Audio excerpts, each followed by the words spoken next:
You know it. You tell the story. You tell the whole damn world this is bear territory. Oh, all right. Let's go, Shark.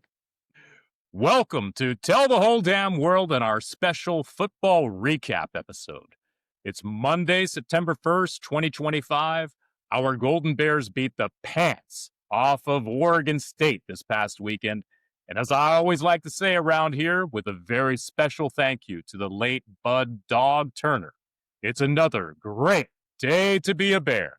Thanks so much for joining us. I'm your host, Reza Sirafinejad.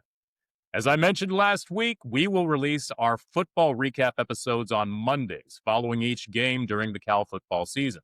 And on Fridays each week, we will release our featured guest or Cal history episodes. I know we're throwing a lot at you, but there's a lot going on, and we've got a lot of stories to tell. Before we get into our discussion today, let me quickly tell you a little more about us and what we're all about. We're the podcast that celebrates all things Cal and the prominent people associated with UC Berkeley, known to many as the center of the universe. We hope to put a smile on your face and help you come away feeling good about your connection to the greatest university on the planet. If you have friends who went to Cal, please tell them all about us. You can share us on social media, and you can always find our latest YouTube videos posted directly to our website at tellthewholedamnworld.com. With all of that being said, let's get right into it with legendary Cal linebacker David Ortega, the man who holds the all-time record in Cal history with 525 tackles. We're giving Ahmad a very well-deserved weekend off, but he'll be back to join us next week. Thanks so much for making the time today, Shark. We appreciate you making the time during your trip to Hawaii. Yes, it's great to be on. I'm doing this while I am here in Hawaii. I'm visiting my daughter, whose birthday it is today. Julia Ortega is her birthday, and we're actually watching her play. She plays for the University of Hawaii Wahine Warriors soccer team. So we're excited to go Nice. see her play in about a couple hours here. Nice. Well, that Cal-Hawaii connection is pretty strong, right? One way or the other. Absolutely. And speaking of that, I actually had the opportunity to watch the game with his auntie Denise and his two cousins, Jaden and Jade. And we had one of them plays with my daughter on the team and on the soccer team, and we just had a ball cheering, rooting, hollering for Jaron. Well, man, I mean, that's a pretty cool experience to have seen it with his family. I mean, and Yeah. yes, of course, we are all talking. I mean, the entire nation, I think, is talking about our newly anointed quarterback, QB1, Jaron-Keawe Sagapolutele. And wow, I mean, what a lights out performance. As a true freshman on the road, performing like that, like a seasoned veteran, like he'd been there for 4 he played like a senior and a talented senior. Yeah. Those passes that he was slinging were just immaculate. I couldn't believe my eyes. I was lucky enough, we were watching it at Headlands Brewing. That's the new bar that's opened up on campus, former Bears Lair. They're on Lower Sproul, and they had it all open. It was a beautiful night outside, and all the Cal fans there were going crazy. A lot of members from the Calgorithm and Right for California, and we really had a great time, needless to say. That's great. That's great. Watching the game last night, I was just so excited for him because he seemed so calm under all the pressure, and it didn't faze him that he was playing on an away game in a pretty exciting environment out there in Corvallis, because they do a good job of showing up for their team, which we need to do next week. Everybody show up to our Texas Southern game. So that's going to be a phenomenal way of welcoming this young man into the Golden Bear tradition. So I'm looking forward to it. And the greatest thing I saw from him was just poise and accuracy. Phenomenal. Right. And right. If you have that, you got a chance. So that's right. And every pass he makes, I just want to make sure everybody knows it doesn't happen without the offensive line. No sacks last night, and the offensive line, if they don't do their job, we don't get a guy off in rhythm, a guy that can see his receivers and get the ball out. So shout out to the offensive line. They did a wonderful job last night. and we averaged 3.8 yards per carry, which is pretty darn good for the first time out. And our D line shut them down, so it was great. Absolutely. And I mean, it all falls in line with what I was saying in last week's episode. I was talking about why exactly I was so excited about this season because I knew, okay, not only is the coaching staff better than I can remember in quite some time with all the experience we have, but they made a point of emphasis to get the offensive line totally retooled and revamped and quarterback position. You got offensive line, you got quarterback positions. I mean, those two, I don't think anyone is going to say that that isn't a huge upgrade over what we saw last season. And no offense to Fernando. I mean, obviously he did great things for us here, but this kid has a chance to be just phenomenal on a whole nother level, which of course it's just one game, so I'm going to try to settle myself. But let me just back up. Yeah, bring it down. I know Ahmad would kind of talk me down. One game, but just to make sure we recap a couple things, Cal did end up winning the game 34-15, and it really wasn't even that close. Cal scored the first 2 touchdowns of the game to go up 14-0 on its first 2 possessions, 2 touchdown passes. And yeah, I want to talk a little bit about each position just briefly because I was just so impressed with it being a complete team victory. Offense, defense, special teams, really everybody stepped up in a big way. And that was really nice to see in the first game of the season. And I mean, I have to point this out because I was upset that the line initially opened with Oregon State being picked to beat us. And you take a look at the number of picks nationwide, and it was like 71 or something, like 70% of people around the country thought Oregon State was going to win this game. Right. And I took that as like a real slap in the face because sure, Oregon State would have liked to have won the game, but I think this is the difference between those teams that are perennially like in the top 10, top 15. These are games that we need to win. We are going to find a way to win that game. And it wasn't even that close. It was just fantastic. A pretty good perspective is how we got out to a 14-point lead, and it's much easier playing with a lead than playing from behind or playing from where you don't know if you can score. Because our defense has usually kept us into ball games late into the games, and we sometimes we're not able to kind of get on a roll offensively to get going.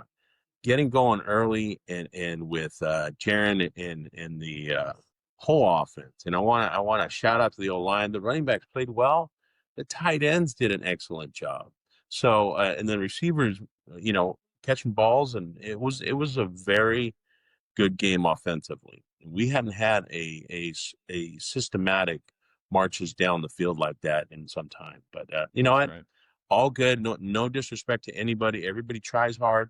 But when it comes down to games like this, when you walk into somebody else's home and perform, it's a matter of how you've been practicing, and it's a matter of the confidence that the quarterback, the running backs, and the coaches and the O-line and everybody on how you present yourself to your teammates. How do this is it. We're fine. And if something happens, no worries. We're fine. We're gonna keep going. That is where I think a little bit of a difference is in this team this year. They seem to have some confidence. They seem to ready to be on the line playing with their hair on fire. So I thought it was great. I love the way the defense has been running around.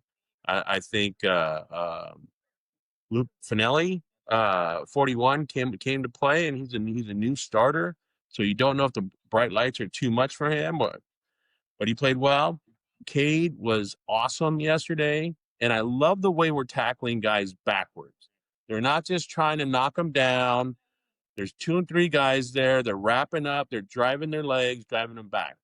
Some guys in the backfield got lost, got a juke here and there, but we were playing against a good team, so you got to expect that every once in a while. And then the DBs played. We got a great bunch of defensive backs, and they're playing so well. Hezekiah Masses, that pick was phenomenal. And the 2 picks he had, the one that was called back for a touchdown, and then the other one, 2 phenomenal picks. I think we have some ball hawks in the backfield. But think about it. We held them to 2.7 yards, 2.4, 2.7 yards rushing. That means that everybody's playing run defense. And if you stop the run, you can tailor up on the pass and get it going. So I'm very excited about that. I love the way our defense played. So I think the confidence is the number one thing of someone coming out of the chute and playing like that is really important. And I think they had it with them yesterday. Absolutely. And I mean, I think, when we talked to Coach Rolovich a couple weeks ago, he talked a lot about team building and how important it was to have that trust among the players. And you just hit the nail on the head with that because this team really seems to trust one another, already. And again, it's just the first game. But to do that on the road is impressive right out of the gates, like say, right out of the chutes. Yeah. And we allowed 65 net yards rushing. We had 7 tackles behind the line of scrimmage, 1 sack. And on the flip side, Jaron went 20 of 30 for 234 yards and 3 touchdowns, no interceptions, looked like he was in complete command. And several times that offensive line was giving him just crazy amounts of time back there. He never seemed to be pressured. They really did a great job controlling that line of scrimmage. And as you noted earlier, no sacks allowed. That's huge. And running backs, Brandon High had 41 yards and a touchdown on 10 carries and broke off a 22-yard run at one point. Kendrick Raphael looks pretty shifty, had 37 yards on 9 carries and a 13-yard run. LJ Johnson, 8 carries, 22 yards. So it was running back by committee, but they all brought some new twist in terms of what they brought to the table. And I think that kept the defense guessing as well, which was nice to see. So we had 122 net yards rushing on the day. And you mentioned the tight ends. You're obviously losing injuries. We thought, oh no, that's a big blow. But they stepped up in a big way. Mason Minnie, 4 catches, 33 yards and a touchdown. Landon Morris, 2 other catches for 30 yards and a touchdown.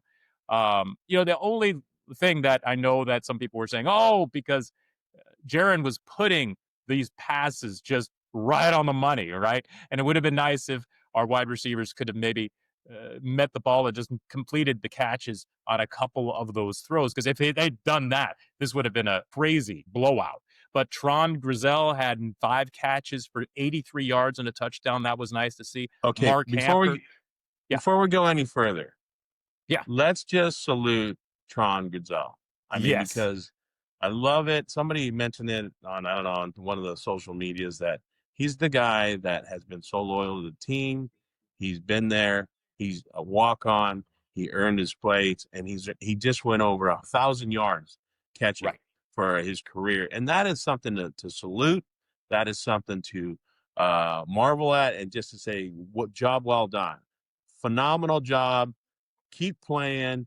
Everyone thought it was just him and Fernando as a having the connection, but no, he's just a ball player playing ball, and everybody should salute that kid and say thank you.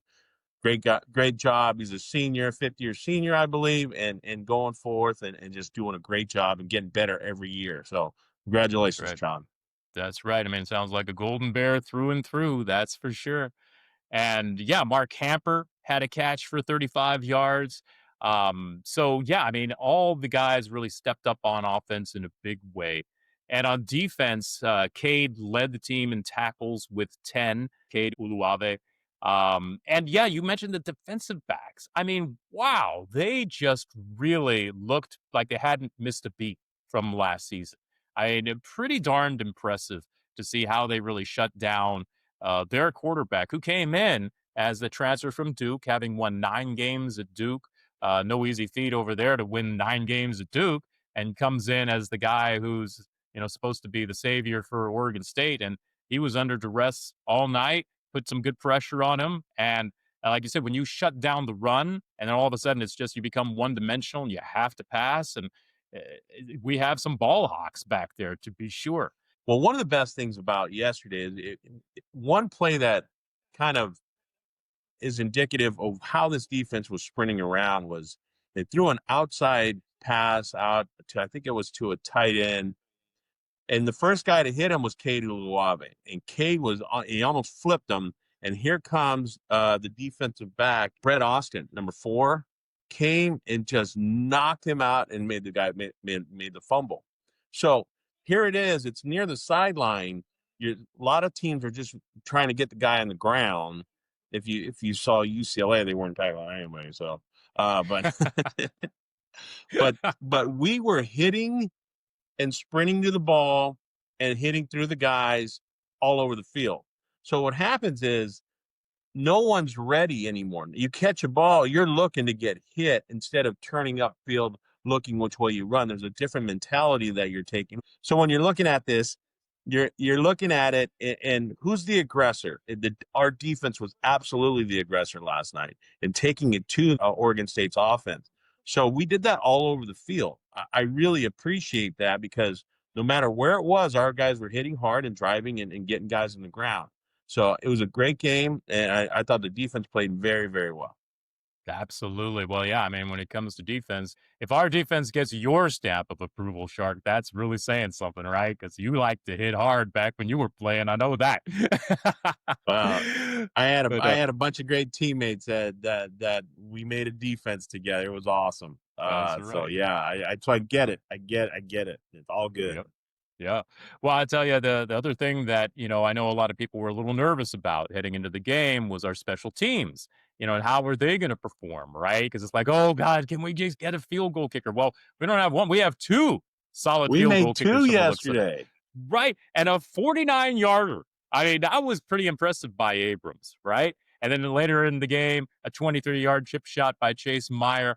But it certainly looks like, we can all breathe a collective sigh of relief that, okay, our special teams unit, because historically, Cal has had excellent special teams, especially when you look at the place kickers who have gone on to the NFL and have had tremendous success. Ryan Longwell and Doug Bryan, Jim Breach, and the Ray Wershing. I mean, the names go on and on and on. But what I also wanted to say was I was super impressed with Jacob De Jesus. I mean, man, that guy just looks like lightning in a bottle, like a guy that we haven't had who has that kind of like just big play ability since, I'm going to say it, since Deshaun. Like when you kick the ball to him, I am darn near certain he's going to break at least 1 or 2 this season for touchdowns, either with a punt return or a kickoff return, because he looks electric back there. He puts the punt teams and the kickoff teams, he makes them flat-footed. So what happens is they run up on him and they have to get flat-footed to try to, because they don't know which way he's going. They can't just sprint right at him and make a tackle. And we have, not everybody has a dynamic punt returner. We got one this year. We saw a guy last year that did it to us, so we said we're going to go get him, and now he's playing for us. So I've loved that part of it. And Totally. congrats to Mr. De Jesus, who's from Manteca. So he gets to come home. Family gets to see him next week, the whole bit. It's awesome. I love that fact that he's a Bay Area guy and can now enjoy the fruits of his labor. And he's just a phenomenal kid. And when you put him in space, it makes it a lot harder for the defenders. So That's I'm right. looking forward to him. He'll score 3 touchdowns, I think, whether it be punt or kickoff returns, at least 3 this year. I'm putting that on you, Jacob. No, I can see what you're saying, though. I totally agree with you there. And one little thing I'll point out, one little area of improvement I'll say that surprised me a little bit was that on third down, we were actually only 2 of 13 converting third down. So that's probably something could be a little bit better. And it really surprised me because usually if you're only 2 of 13 on third downs, you wouldn't expect it to be such a landslide kind of victory to win by 19 points. But that's okay because we obviously were getting it done on first and second downs, right? That's what that tells you. Well, the other thing is, we went for it on 4th down and got it. I like that. I like that attitude. That's a different attitude than we had before. Always punting every time it came down to 4th and short. We have to have the mentality that we can bust through that and go make a play. And that becomes incumbent on all the O-line, the tight ends, any blocking tight ends we bring in. So it's incumbent on a lot of the O-line, tight ends, running backs, everybody who's blocking to get that 4th down to go get it. Just make a play. You have to make plays, and I think that our team's learning that. I love the fact that Justin Wentworth from fourth down, and let's go do it. Let's do that, more of that. Absolutely. Nothing is more deflating than when you've busted your tail for 3 downs and you're like, all right, we're going to get out. And then they said, oh no, we're going for it. And then they shove it down your throat. That is deflating for a defense. So Yep. if our offense Yep. can do that, I appreciate it. Absolutely. Well, you can see, I mean, I'm sure between both Brian Harsin and Coach Rolovich that, they're rubbing off with that aggressive kind of offense and willing to take some chances like that. And I think all Cal fans everywhere were just like, oh, yes, like we're going for it. I like this attitude. So, Yeah, exactly. absolutely. Exactly. Well, and I got to give a tip of the hat to my buddy Ricky, who manages Fall Rush over there on Bancroft, where probably the best place you could buy any of your Cal sports apparel. But man, he was telling me before the game, he's all, Rez, I feel it. Like this kid, Jaron, he is going to be the guy. He is going to be the guy. And I was like, okay. I mean, I had pretty high expectations, but a little tempered. But man, was he right? Boy, I tell you, I'm super excited. I think the whole nation, and I even saw some tweets from people, who were kind of like, after 12 hours of watching football all day long, it surprised the heck out of me that the best quarterback he watched all day was Jaron-Keawe Sagapolutele from Cal. So I love that. Saw that. Yeah, that was great. Hey, a shout out to Famika Nye and Andrew Browning, the two line coaches, O line and D line, and those guys, they do a great job. I mean, I've been in practice and I've seen the practices, and offensive line is like it's so hard to put 5 guys together on the same page at the same time, along with other moving pieces to try to create a perfect set of downs to get going. But you know what? They did a great job this week, and Andrew Browning with the defense, man. Defensive line, he has always done a great job.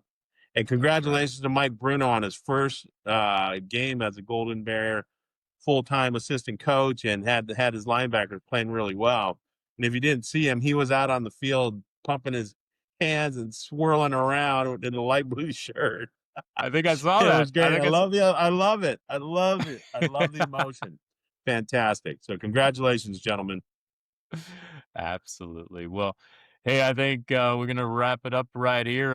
But hey, thank you so much, Shark, for making the time, especially while you're away on vacation over there. And happy birthday to Julia. That's kind of awesome to be out there on the islands to enjoy being over there to watch her play and to be there in paradise. So, but we really appreciate you making the time while you're over there to do this with us. And, just always respect and appreciate you so much, Shark. So thank you again.